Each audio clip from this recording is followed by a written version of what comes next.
On the day 81, I was ready to go underwater. All of my 20 megalodons were healed and saddled. My carbos were also healed and saddled. I had crafted enough explosives. I had my stegos ready as a backup with lots of seaweed vegetable cakes cooked. What more could I have ever want to go to the caverns of lost fate and destroy the underwater turret tower that protected the artifact of the brute? Then the big underwater journey has started. We swam all the way to the entrance of the cave, but my Quetzal was also on follow, loaded with the resources I would like. And the first thing was the sweet vegetable cakes. If my carbos couldn't soak the NPC turret tower, I would need to use the stegos, and they need cakes. I had no way to carry them on my Basilo because when the Basilo takes damage, it eats them. So Quetzal with some fridges was my solution. I picked up a couple of cakes and we started going under. The entrance of the cave was silent and inhabited.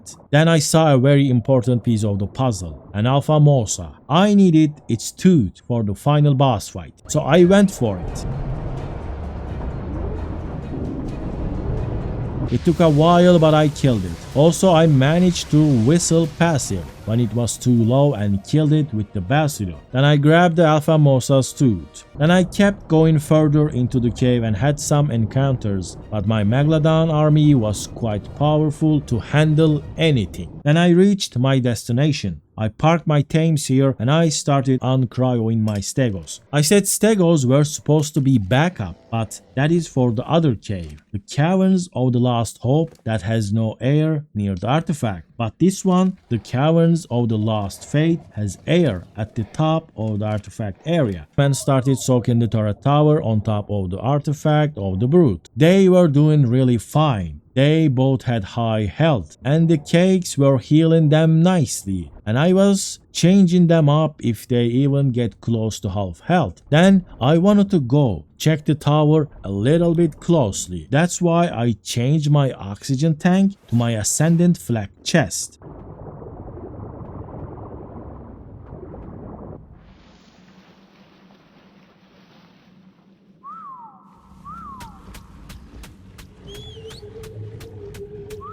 And then I went back to my spot and used a command to speed up the time to save some IRL time. While I was soaking the bullets, I did not notice that my oxygen was draining rapidly. And when I saw that I was drowning, I just froze. I tried to change the speed of the game back to normal, but before I could type anything, it was all over. I died because I forgot to change to my oxygen tank. So this is the official end of this challenge. I think I got an answer to my question. Is it possible to beat this custom challenge in 100 days? Yes, it is, if you are more careful. But just to see it for real, I just did a rollback. And then I was back at my base, and the day was 81. So we went out again, arrived at the Caverns of Lost Fate, killed some cave life, and then started soaking the bullets.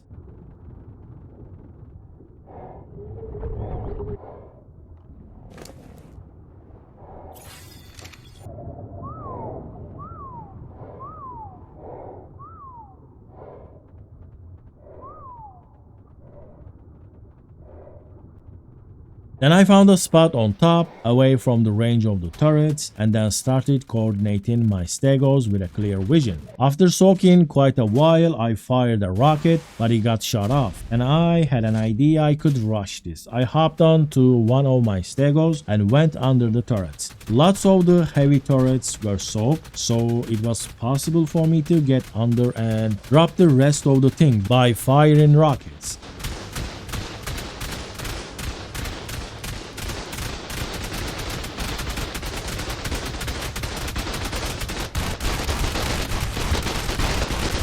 After that, I took down the cliff platform as well by firing a few more rockets. Then I jumped into the water and got the artifact of the brute.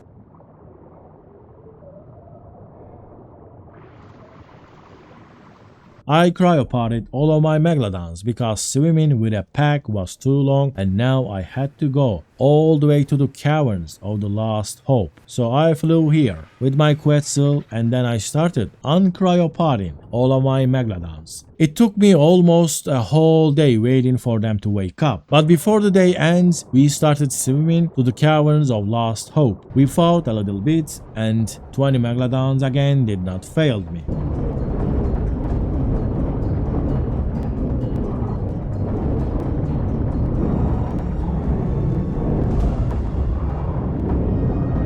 And the next day we reached the turrets that was protecting the artifact of the cunning. Then I started throwing out the carbos. I had 20 carbos prepared for this underwater turret tower.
Then I used up all of my 20 carbos, sending them in and out, soaking all the bullets. Eventually, with the help of my Basilo, they managed to soak up all the bullets in the underwater tower. After the bullets were gone, I easily blow up the tech vacuum compartments and the cliff platform under it. I went inside the underwater tunnel with my megalodons and they cleared the way. It was a bit difficult because of the shock stun, but they managed to win. And then I get the artifact of the cunning. After that, I went out and cryopotted all of my carbos and swam away with my megalodon army to my Quetzal. I left my Quetzal and the underwater army here and went back to my base to fix up my oxygen tanks. Then I flew back here. I put on my oxygen tank and went back underwater to collect the missing alpha tributes. Alpha lead blubber, alpha mosa tooth, and alpha tuso eye, also basilo blubbers. I figured I should collect all of them while I'm out and about in underwater. I quickly collected the basilo blubbers because they were all around, and then I started the search for the alphas. The first one was an alpha mosa that I already got before I died, so I had to do it again. I killed it and then got the alpha mosa tooth quite easily. Then I found an alpha lead and I killed that easily too. And then I started looking for an alpha tuso eye. And here things got a little bit tricky.